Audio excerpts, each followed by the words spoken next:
সম্মানিত ভিউয়ার্স, আজকে তোমাদের একটা কথা বলি। এই 2 টাকার একটা থট অফ বিল্লাল যে একটা বই লেখছে, বই দিতেছে হৃদয় ভাঙার গর্জন। হৃদয় ভাঙার কোনো গর্জন থাকে না, অর্থাৎ তার বইটা ভুয়া। সে বইটার দাম দিচ্ছে 1000 টাকা, কিন্তু থট অফ বিল্লালকে জানে এইরকম একটা 100 টাকা দামের বই কিনে দেখাও। এইরকম একটা 100 টাকা দামের বইয়ের যে মূল্য আছে তোমার 1000, কেন তোমার 1000 কোটি টাকা দামের বইয়ের মূল্য নেই।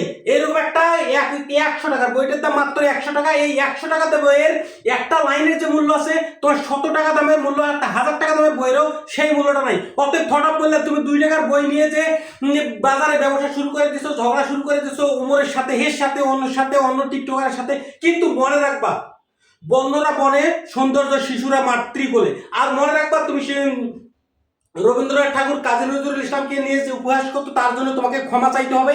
এবং বাংলাদেশের সকল কন্টেন্ট ক্রিয়েটর তোমার কথা মেনে নিবে না। তোমার থট অফ বিল্লাল বইটা খুব শীঘ্রই বন্ধ করে দেওয়া হবে। আর এই যে এরকম বই আছে, এইরকম বই বাজারে ছাড়তে হবে, যেটার মূল্য 100 টাকা, যেটা পড়লে অনেক স্টুডেন্ট কিছু শিখতে পারবে, অনেক স্টুডেন্ট উপকৃত হবে। আর থট অফ বিল্লাল, তোমার তো এই বইয়ের একটা লাইন পড়ার যোগ্যতা নেই রে। 2 টাকা দামের থট অফ বিল্লাল, এরকম একটা বইয়ের একটা লাইন পড়ে দেখাও। এই যে একটা লাইন আছে, একটা লাইন পড়ে দাও, তোমাকে আমি 100 টাকা পুরস্কার দেবো। তোমার বই কি আর তোমার সব বই বিক্রি হয়ে যাবে? 1000 টাকার বই নেই, তুমি আরো 1 লাখ টাকা বিক্রি করতে পারবে। শুধু তুমি এই বইয়ের একটা লাইন পড়ে দেখাও। 2 টাকার থট অফ বিল্লাল। তুমি কন্টেন্ট জগতে ঝগড়া শুরু করে দিয়েছো, অর্থাৎ ঝগড়া থামাও। উমরের সাথে ঝগড়া শুরু করে দিয়েছো, ঝগড়া থামাও। রবীন্দ্রনাথ ঠাকুর কাজী নজরুল ইসলামকে নিয়ে উপহাস করতেছো, তুমি থামিয়ে যাও। তোমাকে সারা বাংলাদেশের কাছে মাপ চাইতে হবে। ওকে, ভালো থাকবে, সুস্থ থাকবে। পারলে এই বইটা 100 টাকা দিয়ে হলেও কিনে নিবে, স্টুডেন্টরা অনেক কিছু শিখতে পারবেন। বুঝছেন? ওকে, টাটা।